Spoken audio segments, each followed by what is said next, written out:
മൂന്നാർ ഉദുമൽപേട്ട അന്തർസംസ്ഥാന പാതയിൽ വാഹനങ്ങളെ വിടാതെ പിന്തുടർന്ന് പടയപ്പ. കഴിഞ്ഞ രാത്രിയിൽ KSRTC ബസ് പിന്നിൽ നിന്നും പടയപ്പയെ ആക്രമിച്ചു. മതപ്പാടിലുള്ള ആനയെ നിരീക്ഷിക്കാൻ വനംവകുപ്പ് പ്രത്യേക സംഘത്തെ നിയോഗിച്ചിട്ടുണ്ടെങ്കിലും ആക്രമണങ്ങൾ തുടരുകയാണ്. കഴിഞ്ഞ ദിവസം രാത്രിയിലാണ് സംഭവം. മറയൂർ 8-ാം മൈലിന് സമീപം നിലയുറപ്പിച്ച പടയപ്പ നിരവധി വാഹനങ്ങൾക്ക് നേരെ പാഞ്ഞെടുത്തിരുന്നു.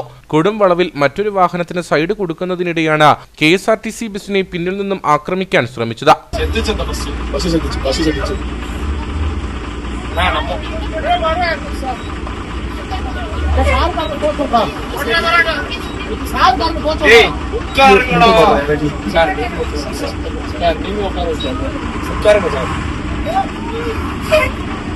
തണ്ണിമത്തിനുമായി പോയ പിക്കപ്പ് വാഹനം തടഞ്ഞു നിർത്തി വാഹനത്തിൽ നിന്നും തണ്ണിമത്തിനും ആനയെടുത്തു.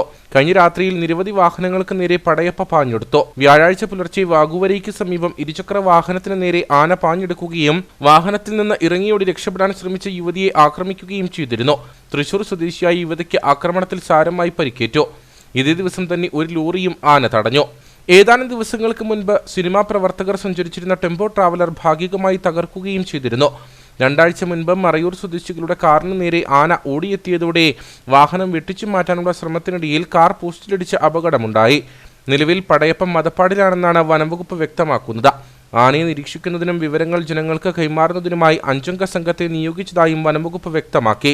അതേസമയം രാത്രികാലങ്ങളിൽ നിരീക്ഷണം കാര്യക്ഷമമല്ലെന്നാണ് നാട്ടുകാരുടെ ആരോപണം. പകൽ സമയങ്ങളിലും ഉൾവനത്തിലേക്ക് പിൻവലിയാതെ പടയപ്പ തോട്ടം മേഖലയിൽ നിലയുറപ്പിക്കുകയാണ്.